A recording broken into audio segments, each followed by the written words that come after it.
जीवन बगिया ऐसी युलझी, फूल उगे कम कांटे ज्यादा, सिमटा जीवन डूबी सांसें। आना है तो अब भी आ जा, यदि आपने अभी तक पिछला अध्याय नहीं देखा है तो कृपया करके पिछला अध्याय देखें। उसके बाद ही इस अध्याय में प्रवेश करें।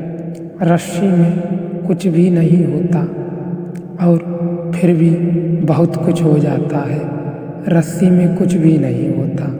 रस्सी में रत्ती भर न तो गांठ से कुछ जुड़ता है न घटता है। रस्सी जैसी थी अब भी वैसी ही है, लेकिन फिर भी वैसी ही नहीं है। गांठ भरी है, उलझ गई। स्वभाव जरा भी नहीं बदलता, लेकिन उलझाव खड़ा हो सकता है।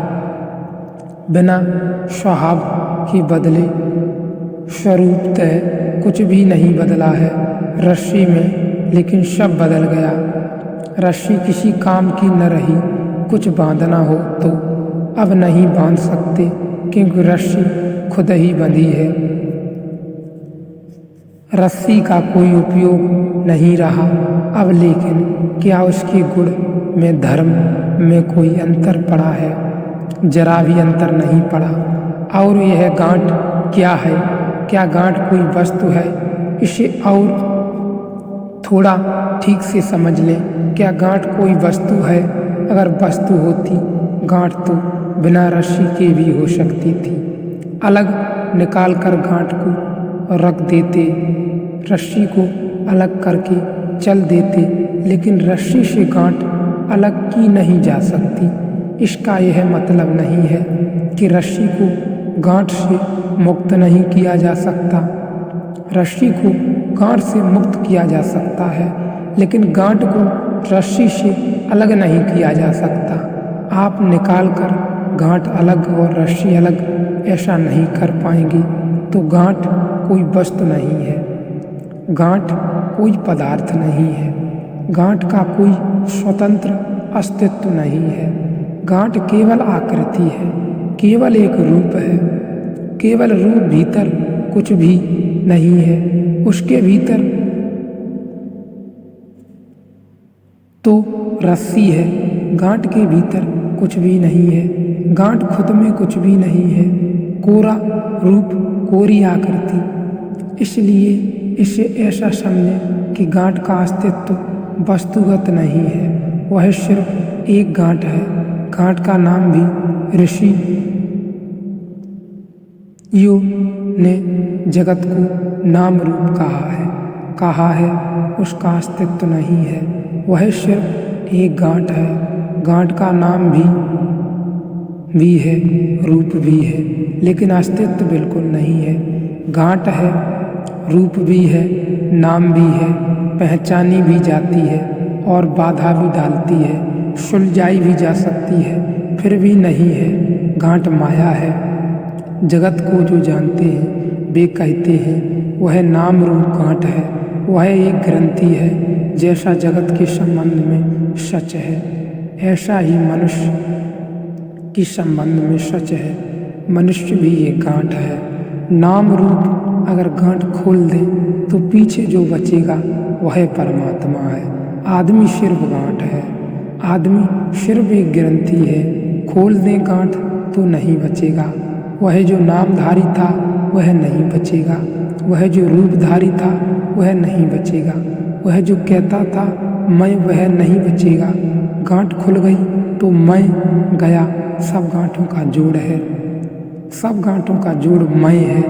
यह जो पंचवर्ग की हम बात करेंगे, इन 5 गांठों के जोड़ का नाम मैं है। मन की पहली गांठ कहता है ऋषि, क्योंकि मन है नहीं, सिर्फ आकृति है। मन ही पहली गांठ है इन 5 में। रूप है, चेतना है। जब विक्षुब्ध है तो मन निर्मित हो जाता है। सिर्फ रूप, रात एक सपना बनता है, अस्तित्व नहीं है। उसका कोई रूप है। फिल्म देखने जाते हैं आप, पर्दे पर दिखाई पड़ता है, सब कुछ सिर्फ रूप है, वहाँ अस्तित्व नहीं है, जरा भी अस्तित्व भासता है। और बड़े मज़े की बात है, और यह बड़े मज़े की बात है, बुद्धिमान आदमी भी रूमाल से अपनी आँख पोंछता हुआ फिल्म देखते देखा जा सकता है। बुद्धिमानी आदमी भी रास्ता रोता हुआ हंसता हुआ देखा जा सकता है।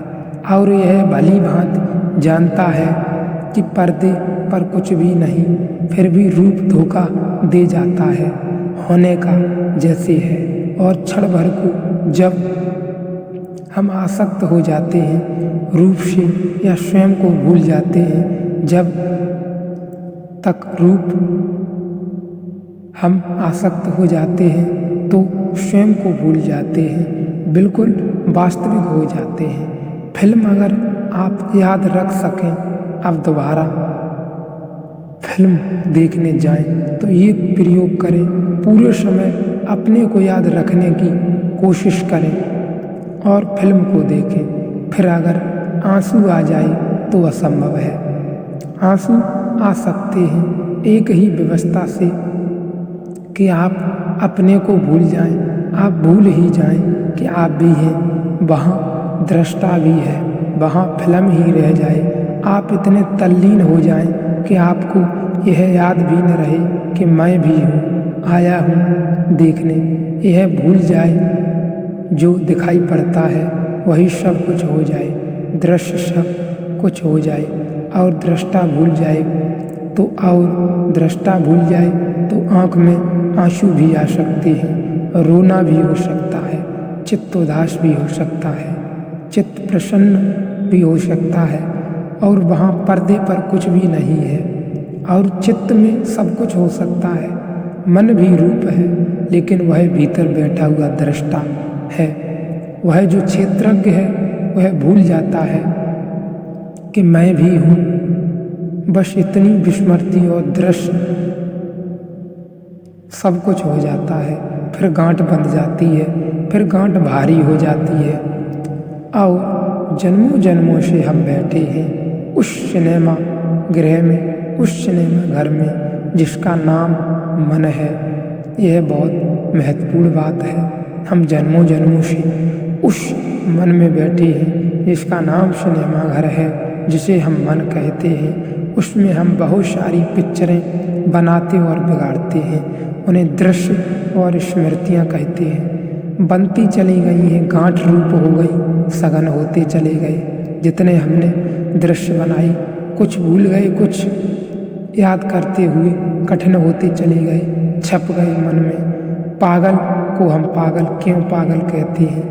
पागल को हम इसलिए पागल कहते हैं, पागल को हम पागल कहते हैं इसलिए केवल कि उसके पास हमसे जरा ज़्यादा बड़ा मन है, और कुछ कारण नहीं। जरा हमसे ज़्यादा बड़ा मन है, हमें भीतर ही भीतर दृश्य देखते हैं। उसके पास हमसे ज़्यादा समर्थ मन है, वह बाहर भी दृश्य देखने लगता है।